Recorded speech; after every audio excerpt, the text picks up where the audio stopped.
This episode is brought to you by Talkiatry. Say hello to Talkiatry. They offer virtual in-network psychiatry to treat the most common mental health conditions like depression, anxiety, OCD, and trauma.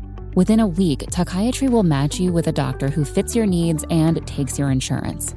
If you're ready for more accessible, more human psychiatry, let's talk. Get started at talkiatry.com/start. That's talkiatry.com/start. Coming up on the Payoff, it's the story of one of the youngest female commercial airline pilots ever. Her journey to sobriety actually included her turning in her wings so she could get help battling addiction. Today, the Southern California native is flying high thanks to sobriety, good recovery, and a newfound understanding of self. They call her Kimchi, but after this podcast, you're probably going to be calling her awesome. But first, my man, Kevin Souza.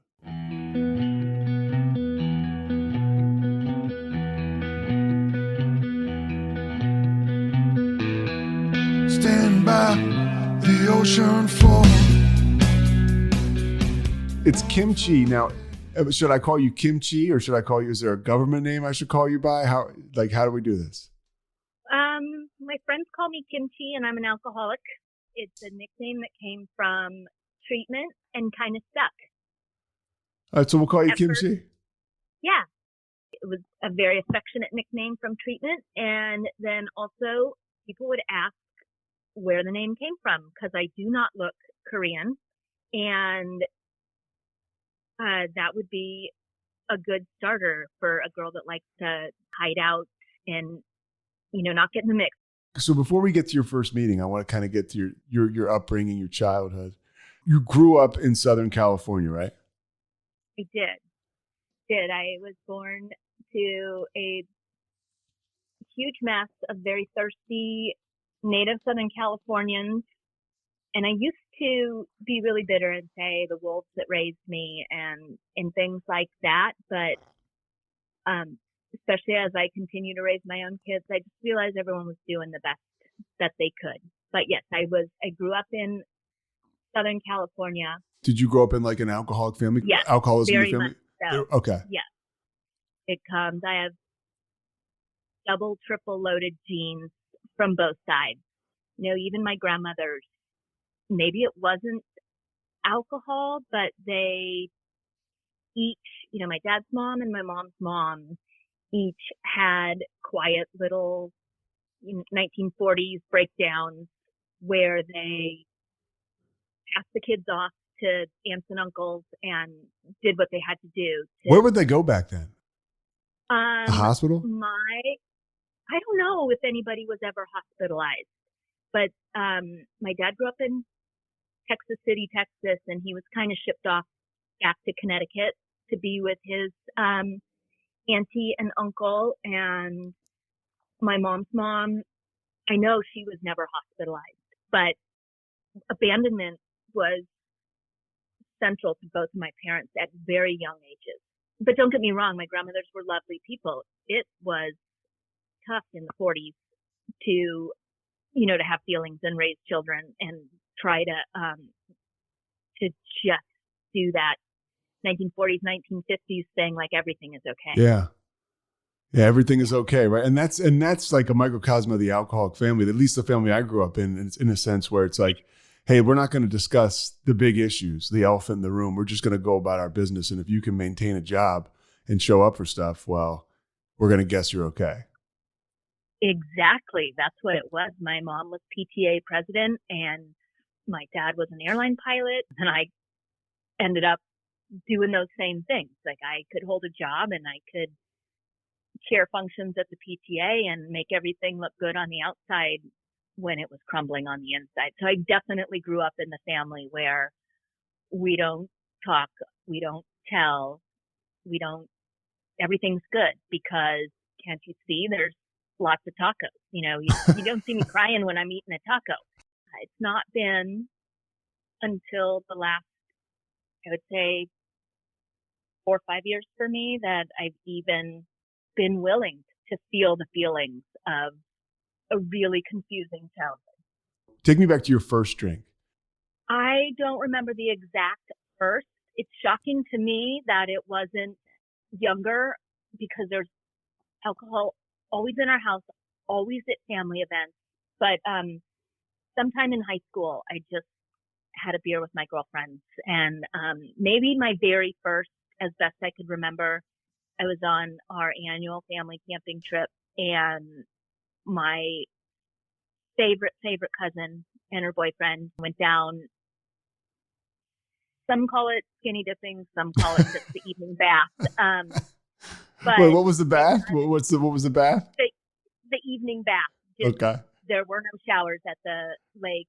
Even back then, there weren't. But there were outhouses and the lake for bathing. So we were down, and they had an ice test, and I had a beer with them.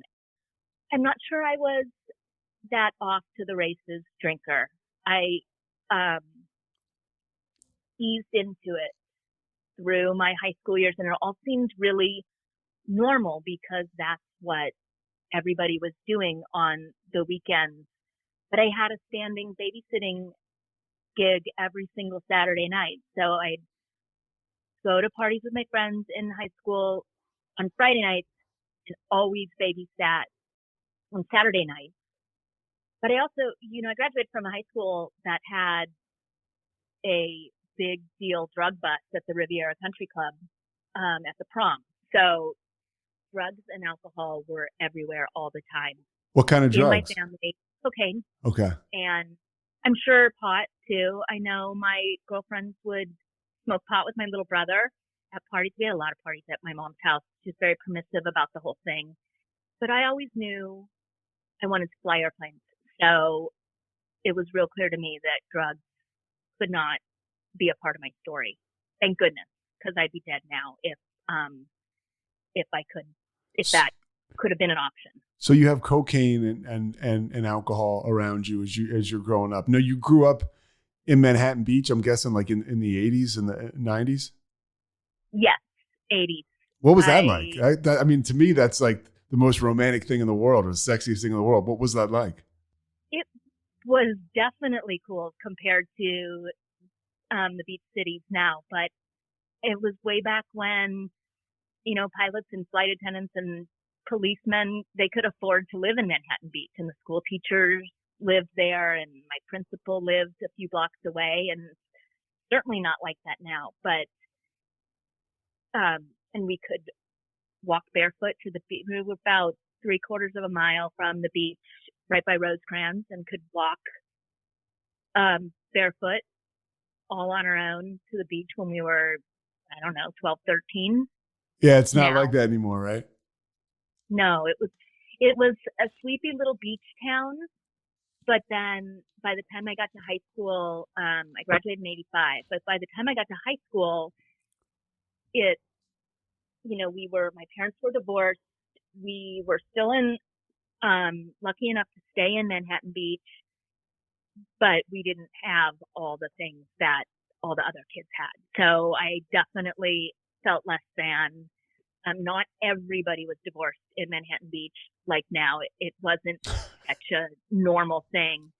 So right off the bat, I felt less than. I had hand-me-down clothes and hand-me-down bicycles. And when I look back on it now, though, oh my God, that my mom was able to keep us in that house and pay off the mortgage, and, it's still in our family. That is an amazing thing, because, we could have ended up in an apartment somewhere different.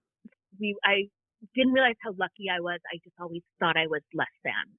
Yeah. Well, I was shy and awkward, and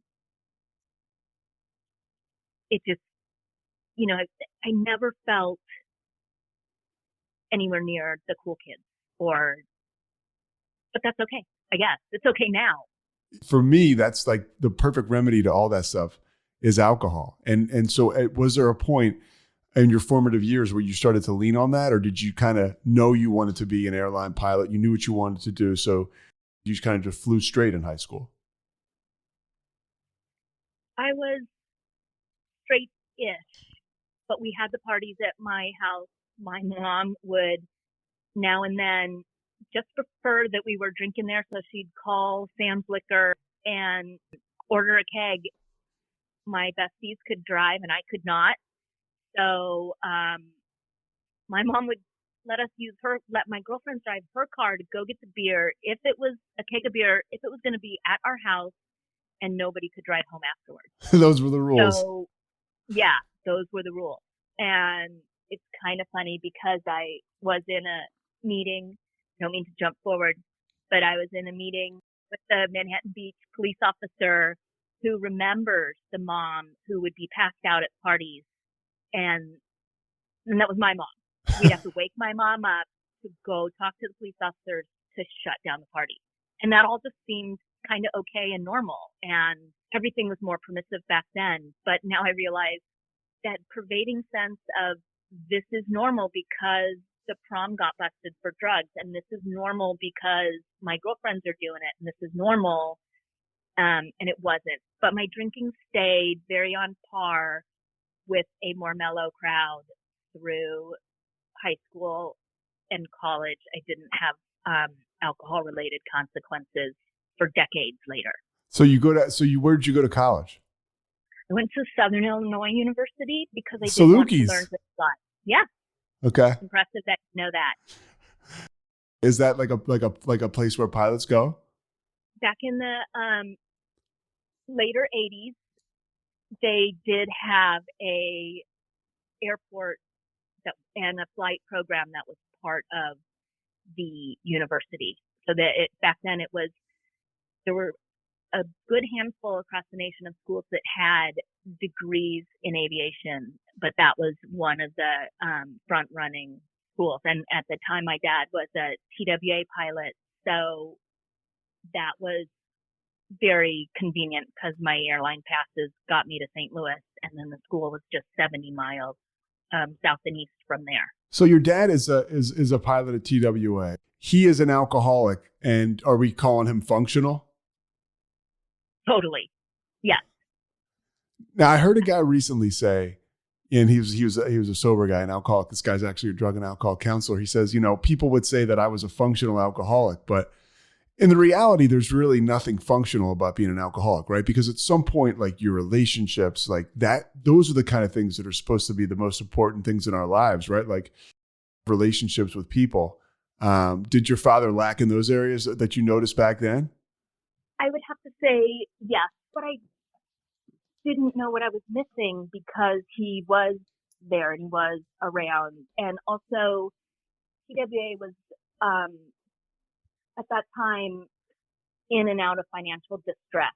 And so he spent a good part of his career on furlough when I was very young.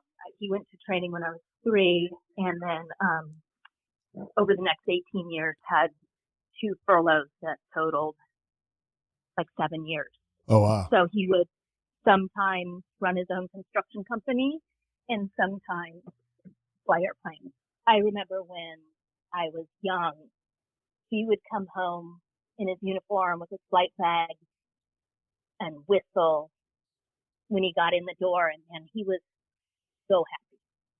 So I don't think alcohol was as prominent a part of, but I can't speak for him, sure, prominent a part of things going on than, he was doing construction without a nail gun, framing with a hammer back in the day. So now you're in college, and again, like you mentioned, you go through college. There's no major consequences. How does it evolve for you professionally and personally? I mean, even without the alcohol, through college and then into a professional life.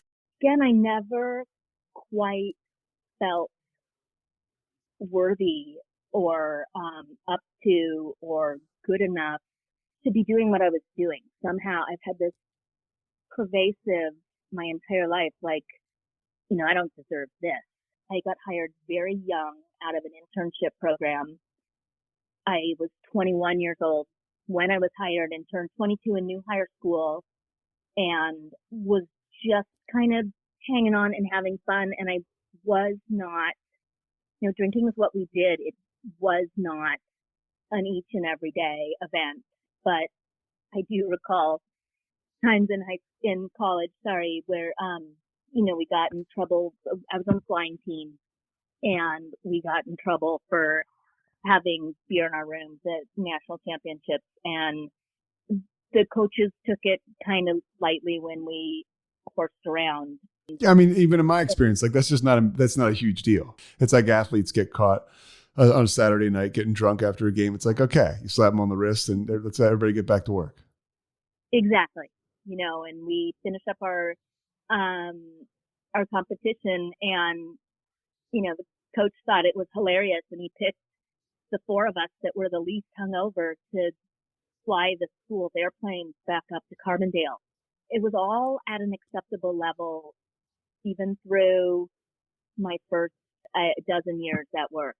I remember, though, when I was on the 727 in the early 90s, and I flew with this wild captain, because the industry has changed dramatically. Like, drinking was just what everybody did. You park the jet, you have a drink kind of mentality. And I flew with this one captain, and we got off the crew van late at night somewhere, and he's like, okay, 5 minutes, Bible reading and meditation in my room. And so the flight attendants and the other pilot and the captain and myself went there, and I had my first martini there. And then I was exposed more and more to that's just what we do. We drink coffee all night flying, and then park the jet and have a drink. And that worked okay for years and years until it didn't. September 11th was when things took serious turn. I was having panic attacks and using alcohol more and more to just cope. Were other people in your industry doing the same thing and coping in their own ways? Yes. And nobody was talking about it. That's the thing.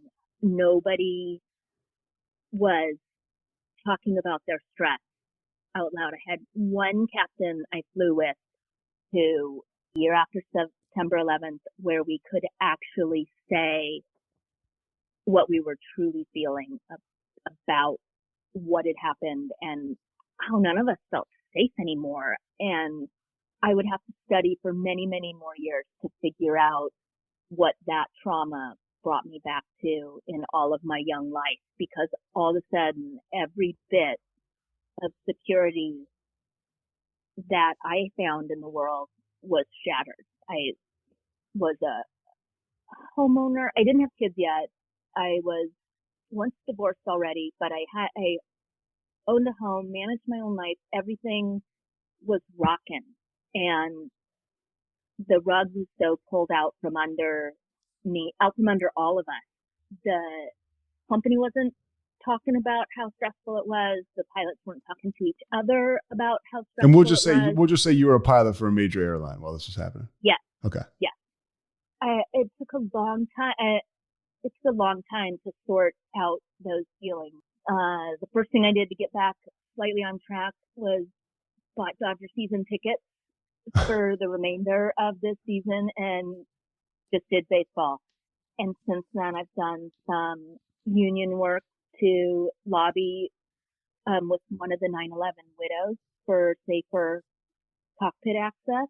Then I was in treatment with a woman who had lost her son in one of the towers. It took all of that plus decades to kind of get back to some sense of security, and working on a more complete fourth step right now. And I see all through my fourth step writing that I want to be parented, and I've looked to all kinds of crazy places like my union or some guy or some girl or the FAA, anybody to like take care of to stabilize the unit, right? Yes. Yeah. Yeah. And for people who don't know that you are listening, when Kimchi says that 4-step, that's in a 12-step program. We take a personal inventory, and we kind of lay it all out there. We write it all out, and then there's also some accountability for us, and we can kind of see what caused those actions. It's a real deep dive in layman's terms. It's a real deep dive. It is. And I'm the common denominator in all of it. In everything. I hate that. I'm always in every relationship I'm in. I'm the common denominator. It's the gift and the curse, right? And it's always the solution when you do the work that comes on the back end of that stuff. So I want to get back to your, 9/11 happens, your drinking starts to progress. Is there a moment when you're like, okay, not only do I have these issues in my life as far as the trauma with 9/11, but now I'm drinking alcoholically. And oh, by the way, it's in my blood because my family is full of alcoholics. Yeah, that came not too long after then. I would have to say I was pregnant with my second daughter and just really could not entirely stop drinking, even for the pregnancy. My marriage isn't right. My happiness is just eaten alive. I managed myself into this 1950s marriage where there wasn't room for an adventurer, aviatrix.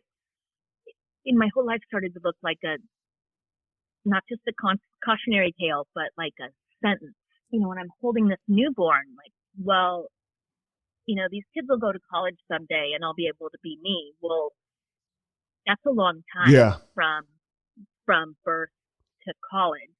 I couldn't wrap my head around the words, I'm an alcoholic, because that's not allowed in my profession. And it wouldn't fit into my family. It wouldn't fit into my friend. Like, who will be my friend? My family's not going to want to deal with me. It seemed hopeless. And I had actually been introduced to the 12-step dealing with things back in high school because I was in an eating disorder program. And did you have a positive experience with the steps? I did not do them. I learned about them. And no, I never considered it a positive experience because there weren't a lot of OA meetings back then, Overeaters Anonymous meetings back then, or so much resource material for eating disorders specifically. So I was 17 years old and I was at some pretty hardcore NA meetings and AA meetings, cleaning ashtrays because people smoked back then. And I'm like, this is not for me. This is not. Which is interesting because now you're at a point in your life where it's almost, we talk about it in the literature, like that jumping off point where, you're drinking through your pregnancy, you're holding this newborn, you're like, what's going on? And you can't even begin to think about the fact you might be an alcoholic. And it's very easy, at least for me, being in a similar situation, to compare myself out and be like, well, I'm not an alcoholic because I can't go to those meetings. It's like anything I could do to keep myself from getting sober, I would do. And so if I had to be maybe like you did, well, those meetings with those people with the cigarettes, like, no way, I'm not going there. Yeah. And I could not buy into the disease model at all. I thought it was a cop out. It's like, I don't have a disease. I just like cookies. And at the least finest hour of my, the photo finish of my drinking career, talked to this naturopath who, because I was sweating at night and it had to be menopause and I was anxious all the time. So she said, it's because I ate meat and cheese. So, maybe a vegan diet would solve all this. And it's like, I was willing to go to any length then because I became a vegan for 30 days. And all I can say now is, thank God I'm actually an alcoholic and not a vegan. So, yeah, I was so shut down to the idea of solving what was going on with me through the 12 steps of anything. It was suggested so many years ago, like when I was 17, that I at least go to the Adult Children of Alcoholics program. But I didn't do that either. I tried everything in between. In my 20s, I did the Course in Miracles. It took me 3 years to do 365-day staying on Course in Miracles. I thought I'd become a Catholic. I thought I would, be more spiritual. I thought I would, move to Chicago. I thought I would move to Denver. And everywhere you go, there you are. And everything you join, your alcoholism comes with you. I would always tell people, I could start a new job and, because that was my problem, my job. So I'd start a new job and then the alcoholic is going to show up. Whether it's 60 days or 6 months, like he's coming. The day of reckoning is coming not long after that, whether I want to admit it or not. And it sounds like you were going through some of the similar things. Yeah, I could. I was talking to a counselor who recommended moderation management, and I did that and went to some meetings, and that starts out with, well, you need to not drink for 30 days. So I did that, but then I could either do it or not do it. Couldn't enjoy my drinking, and I couldn't control it. And then moderation management, I didn't want to drive to Hermosa Beach from Palos Verdes for fear that, I couldn't even, and let's be really clear, I never busted my 12-hour rule from when I would go to work, when I stopped drinking to go to work. Like, that is not part of my story. Thank goodness that I didn't cross that line. But I couldn't do moderation management because I didn't want to. When you say that 12-hour rule, like that's the airline pilot rule. When you show up, do they test you?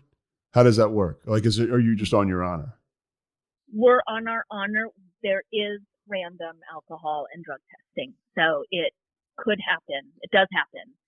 But for the most part, we're on our honor. Okay. It's part of the the FAA regulations are 8 hours. It might be bumped up now. I don't know. But at my particular place of employment, it was 12 hours. So you try the moderation. That's not happening. And it's funny for people, even myself now, with a somewhat rational mind, being sober, it's nuts what we'll do to keep this liquid in our lives. Like any other normal person would just be like, hey, I think this probably isn't working for me because I'm thinking about it so much. But it's not like that for other people. So when did your life completely bottom out as far as alcoholism was concerned? What was your moment? Was there a turning point, a specific one, or was there a series of events? I was more and more in a jam with my family and other people who cared about me. I behaved very badly at a family wedding in, I think, 2014. And you mentioned you were married. Were you still married at this time or no? I was on my second marriage at that time with two small kids. Okay. So 2014, I'm blowing up in my family, and I couldn't understand why I was getting so much heat from a bunch of alcoholics that I'm the one who needs to change. And I behaved very badly at a family wedding up in Ojai, which is just near Santa Barbara, and got dropped off on the way home in Malibu at Sober Living. Stayed a month and said I would stop drinking for a year. I had the option of doing 12-step recovery at that Sober Living, but I said no, thank you. And I did stay sober for a year. How was that? My life was amazing. It was awesome with my kids. I couldn't pull my marriage back to right, but I was with the same grit that I was drinking at everybody before that. I was not drinking at them, so I was not very healthy. And it was that time that was my first exposure to. I did go to AA meetings when I got when I left the place in Malibu, but the group was judgy and they picked on me and they wanted to hear from me every morning. Now I get it's all the same people that I love every morning now in my meetings. But back then it felt too hard. So I decided to go to the Church of Spin every morning. Okay. So I did that and I stayed sober for the year that I said I would.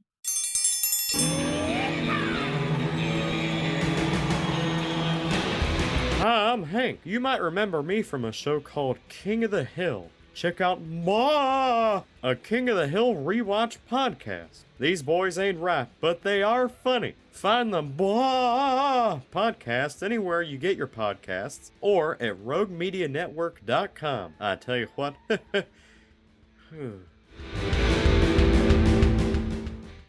So you stopped flying because you're drinking?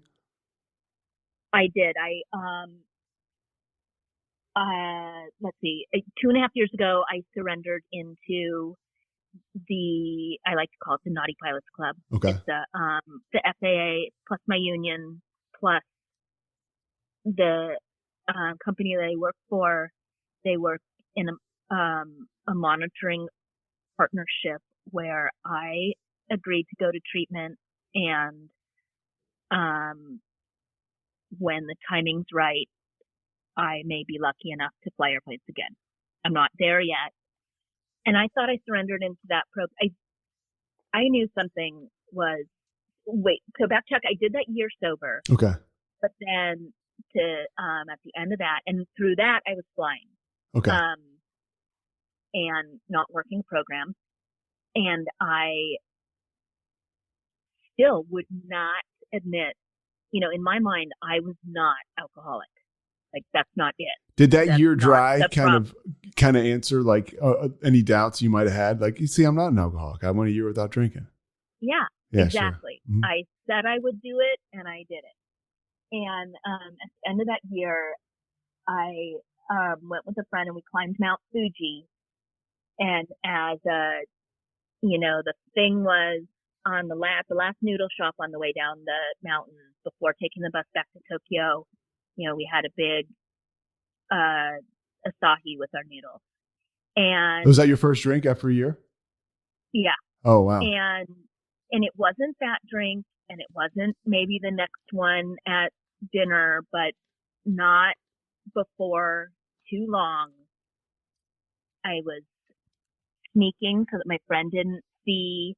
And this is still before I had left Tokyo.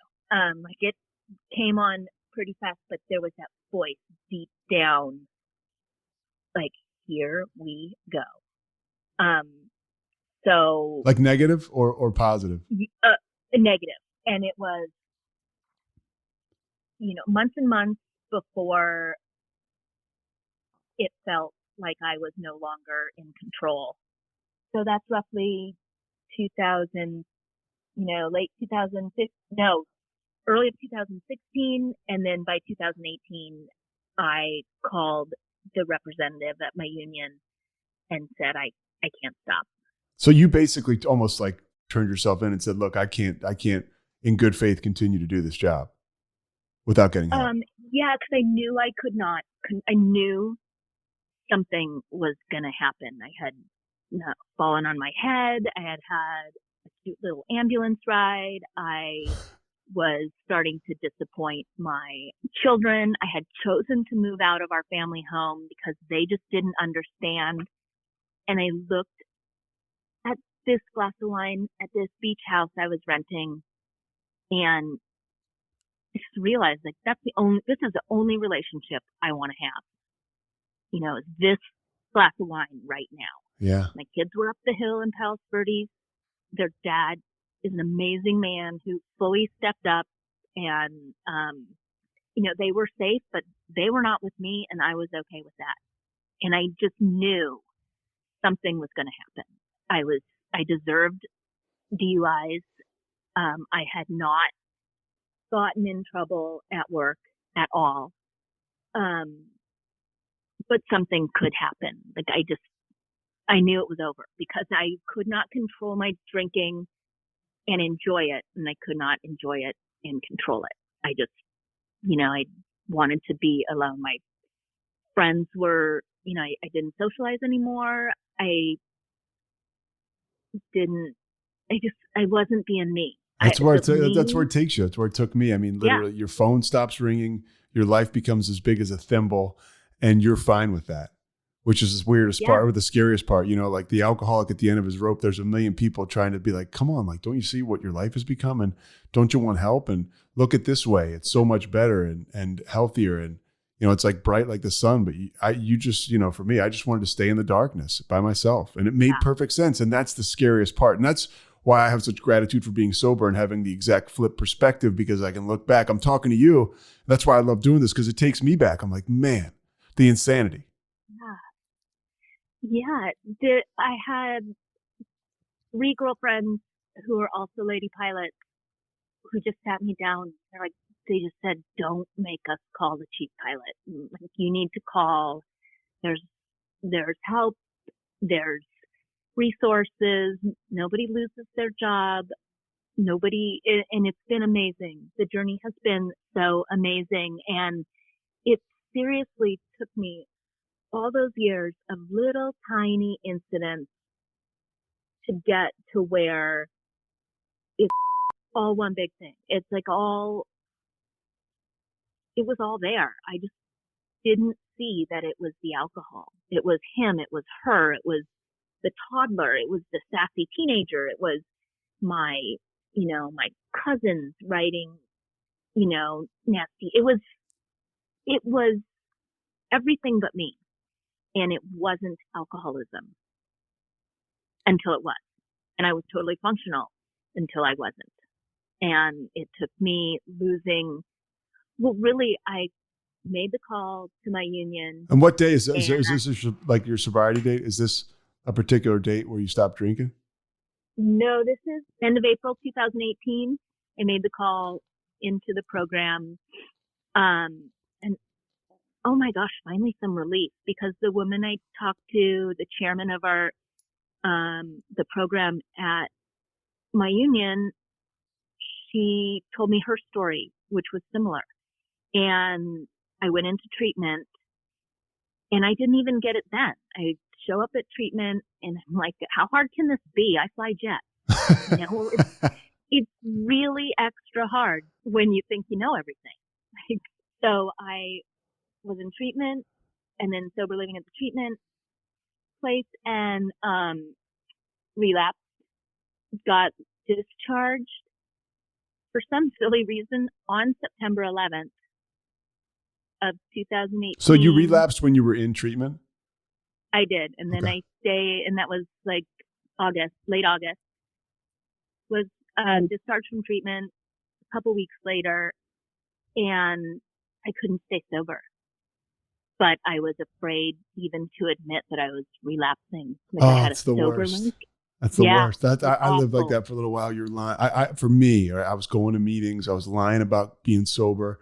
I would get my hand up to say my day count, and I had drank the day previous, but I had to make people think I was still sober. So I was like, wait, what did I say yesterday? It's just that for me, in my experience, there's no worse way of living. It was awful. And I hadn't yet caught on to the no human power. I was so terrified to admit to my monitoring program that I didn't have it. I wasn't getting it. I thought I would then lose my job. And I didn't realize, what a gift this program, monitoring program is. I'm real clear on what a gift, the 12-step program is. But I relapsed, and it wasn't even alcohol at first. It was hand sanitizer and lemon extract, and really, I'm pretty sure I'll never get COVID because I drank so much hand sanitizer. But that's neither here nor there. I finally got busted. I was in an aftercare, an outpatient program, and got busted and got invited back to treatment. I got to ask this question because I know people are listening to this and they're thinking what I'm thinking. Can you get really drunk off the sanitizer? Yes. Okay. Yes. I don't recommend it. It's really disgusting, but it does do the trick.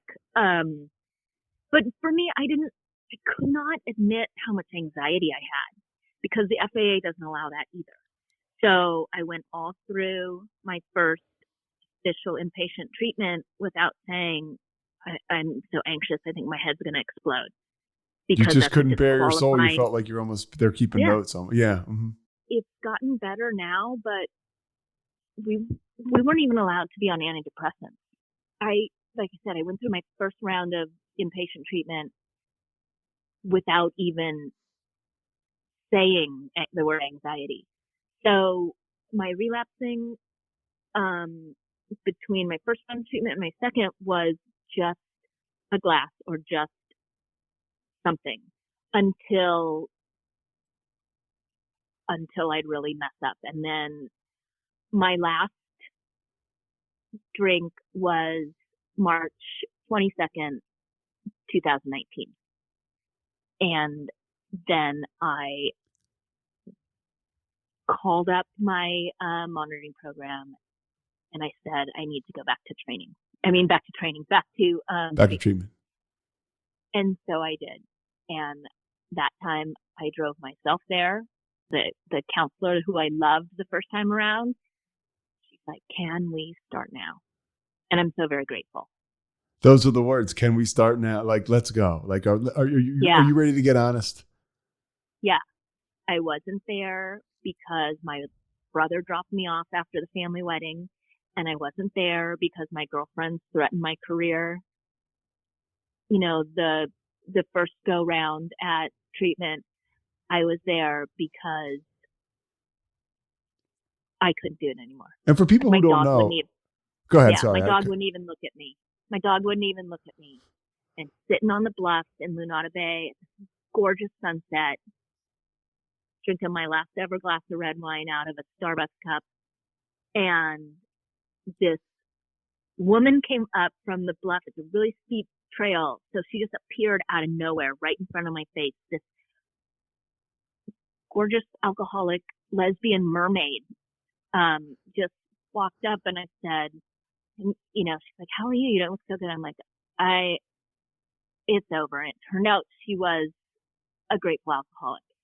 And we had a super nice chat and she's like, it's going to be okay. And it has been.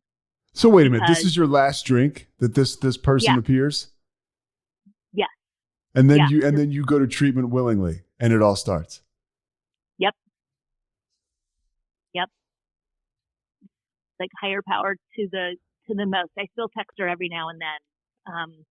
She's truly this mermaid appeared out of Lunada Bay and told me it would be okay.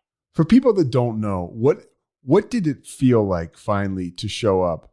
And when that counselor says, can we start now? Was there an amount of relief that washed over your body? Infinite.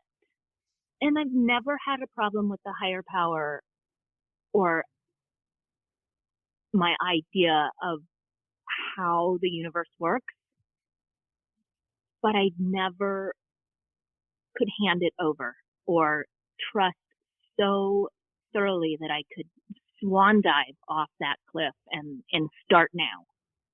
And that's what I got when I went back to treatment under my own horsepower. And some of it was really dopey. You know, the counselor said, you know, pray on your knees. I'm like, wait, what? Really? Like on my knees? Like when we were kids? And she's like, ta-ta. Like, of course. You know, and the thing is, I thought I was doing everything I was told, even from my first time in inpatient treatment. I was just doing everything I heard.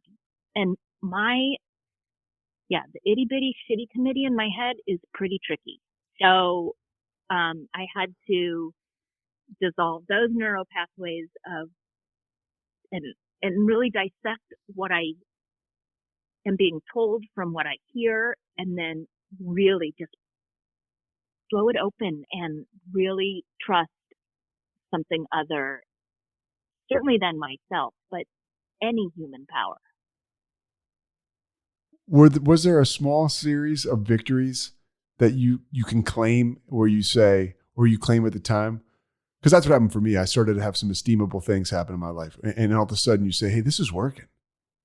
That has come more than ever in the last year. But yes, when I returned back to treatment the second time, the techs and the sober living managers, and you know, they started to see something different from the me before I did. But yeah, I finally realized, I thought I signed up for the whole program to get my job back. When can I fly? When can I fly? Can I fly yet? Can I fly yet? Other guys are flying. The boys are flying. Maybe it's just me because I'm a girl. But everybody could see what I couldn't see. And that is, the first time I was only there to get my job back, I didn't even realize what I had lost or almost lost. And so in the really close to 2 years sobriety now, which I'm still just a baby, but I had no clue how close I came to losing my kids, not physically to Child Protective Services or custody to their father, but just losing them. Yeah, and that's forever. Yeah. But I have my kids. I am a sober, dignified woman now, and absolutely free to remember who my authentic self is before I started trying to please everybody around me. I know you shine pretty bright because my brother, when he found out I was doing this and he started to listen to a couple of them and he got on board and he was like, I got this woman who's just amazing that you've got to talk to. And, that's why I'm talking to you. And that's what this whole thing is about. It's about people like you who shine bright in this world of recovery, whether you consider yourself a baby or somebody considers himself an elder statesman. It's kind of like it's today. And it's like you said, it's authentic. It's beyond my wildest dreams. I had sat down, or one of our writing assignments when I was first in treatment was what, my life would look like in 6 months and a year. I sold myself so short. All it was about was flying airplanes and traveling some more. And now it's have a new employer with a capital E. And I don't even know what my life is going to look like, but it is so amazing. We mentioned this series of victories, and you said that's more happened over the course of the past year. What are some of them? I just got from being afraid of everything and what people would think. And if I ended up divorced a second time, which I did, I had to let my children's father be free. We couldn't break through a lack of communication, and really it was the fear of what that was going to look like to our community or all that I would lose in our divorce. And I still cared so much what my family thought. And I guess my biggest victory is, of course, it's not a screaming battle every morning to get the teenagers up and going. And they're just them, and they're just doing their job. And we don't even scream and yell at my house anymore. It's awesome. But there's also, I don't depend on what other people think or expect. I'm not in anybody's face with the me that I'm turning into, but I just each day can wake up and ask my higher power for what I'm supposed to do, because it's still not, drive to the airport. So, and I just do what's put in front of me. And I have an amazing relationship with the children's dad. He lives 10 doors down. We settled out all the property and investments and everything using a mediator and no fancy lawyers. And there's dignity in that. It's flippin' tragic that, we couldn't stay married, but there was total dignity in all of it. And just that we're all living our best life. We're good friends. We parent the children collaboratively. There's nothing left to argue about.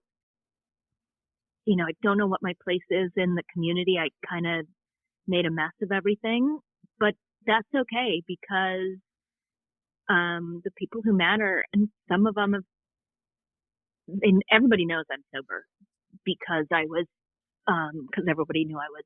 Yeah, me too. That's kind of it's not the worst thing in the world. Everybody that was close to me when I was drinking knows I'm sober now, and pretty much all of them are thrilled. Exactly. Yeah.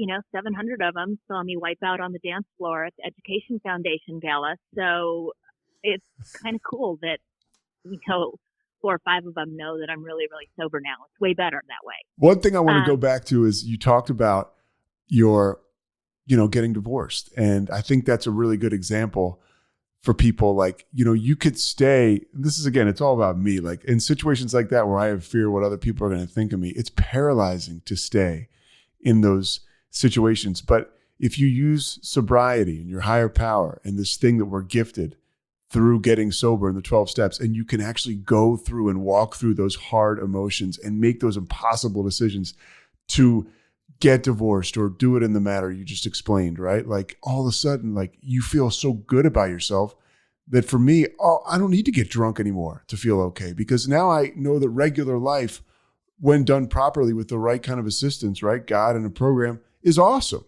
and I can do this thing. And that begets a whole nother situation like that where, okay, now the next time I know how to do it. Exactly. I did one small success leads to more and leads to the confidence to be of service to other people, to let them know that they can get through it. I don't have to drink over my marriage or my family, or, my cousin wrote this really mean letter that set off a Taylor Swift reaction in my head. It's just, I don't have to be that person anymore. I can sit quietly with myself, and the emotions and the feelings that have bubbled up from 53 years of living and, in 3 decades of trying hard not to think about it. You must help like a lot of women in your area. Like, do you find that like now that you've, you have all these experiences when drinking and now in sobriety, are you able to share that and kind of like get something out of that? I would imagine you are. I have a really tight squad of women that I met in treatment that were still super close. And then I have women right here in the South Bay. And I would say like 7 months ago, we couldn't handle that it was only Zoom meetings. And I have a Thursday night meeting in my backyard, live. Something special about that. Yeah. Oh my gosh. I couldn't have survived without it. That these women will drop everything on a Thursday and come to my garden at 5 and really bare their souls. Like, we're so in this together. I can't imagine. And I have a sponsor that has taken me so far in a year. It could only be a gift from God. You mentioned your sponsor. I know, like you shared with me a little bit when we talked on the phone before this. I mean, this is a woman who is really given her all to AA. Yes. She is the most amazing example of dignity and grace. And she's ill. She is stage 4. She has cancer, and she's on hospice. And she has every reason to, get a little happy with the morphine, and she won't do it. And she walks me through it on a daily basis. Why would she want to? I mean, why would she want to miss 1 minute of her girls surrounding her and the life that's going on? And even if she's bedridden, and it's just the tiny breeze that comes in her window, she wouldn't miss it, and I wouldn't want to miss it either. You've said a lot. We're coming up on the end here. I mean, this is like absolutely amazing. I want to ask you, there's people out there who are listening to this and they might be on the fence. They're scared. They're not sure. What would you say to that person that's at that point that you were at? What I say, it's funny because my younger brother called me a month ago, and my ex-husband's younger brother called me a few days ago, and like, they don't want to do it either. But I just say, like, close your eyes and believe. And don't be afraid to take that swan dive. And I don't know what your higher power is, but believe that he or it or she loves you more than you could ever know. And the safety net is huge. And then there are all these super fun drunks and Alcoholics Anonymous that can like really, really catch up. Yeah, it's awesome. Kimchi, you're by the way, you're going to get you're flying high regardless. Mm-hmm. And I can't thank you enough for sharing this time with me. I really, really appreciate it. Anything else you want people to know? I don't know where I would start. I just have a life beyond my wildest dreams. And I owe it all to people like you and especially your brother who are willing to share your own journey. Like I hear your brother's voice in my head all the time. And now there's you too. It's awesome. Yeah, I hear his voice too. Kimchi, I will see you. By the way, the South Bank, you hear Kimchi reference it. It's like one of the most beautiful areas in Southern California. Do you live in Hermosa now?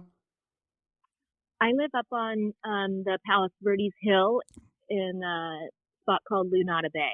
Okay. So I do still go to the club down in Hermosa, and my home group is Avenue C, 10 a.m. on Sundays, sitting on the sand. And yeah, it's all my life, 53 years right under my nose. And I had no idea it was such an amazing spot of recovery. Yeah, it's unbelievable. Yeah. I'm blessed and lucky beyond. All right. Well, I'll see you at a meeting out there. Hopefully sometime soon. I hope so. Yeah, Kimchi. Yeah, don't be a stranger. I will not be. Thank you so much for your time. Thank you, Pete. A quick footnote before we let Kevin Souza take us out of here. Kimchi and I talked after the podcast, and she said she felt like a schmo because she kind of threw her dad under the bus. Schmo is her word, not mine. She said her dad actually did quit drinking in support of her program, and he's actually ahead of her in sobriety. So he's happy, healthy, 82 years old, and 2 years alcohol-free. Pretty cool story, and we wanted to make sure we added that because we appreciate our people who stop by on the podcast. All right, now let's let Kevin take us away. Thanks so much for listening to The Payoff with Pete. Once again, I'm Pete Souza. And of course, we are part of the Rogue Media Network. All kinds of good podcasts you can find at roguemedianetwork.com. And of course, you can find this podcast and all those other ones wherever you get your podcasts, iTunes, Spotify, other spots like that. This has been Rogue Media Network Podcast.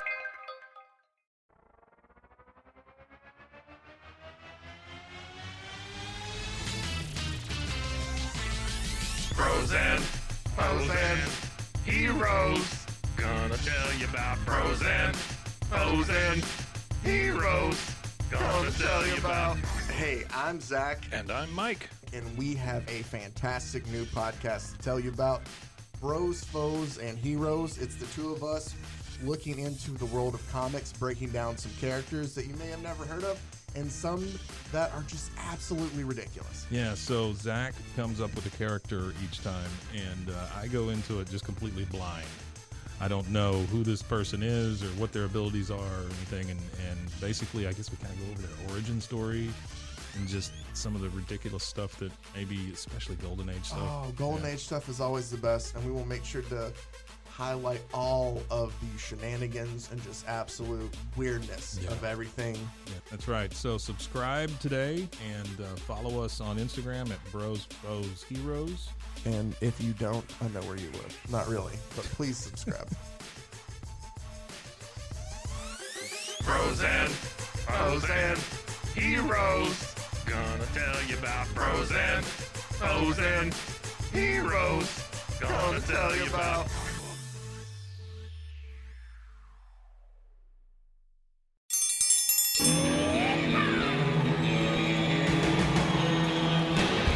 Hi, I'm Hank. You might remember me from a show called King of the Hill. check out a King of the Hill rewatch podcast. These boys ain't right, but they are funny. Find the podcast anywhere you get your podcasts or at roguemedianetwork.com. I tell you what.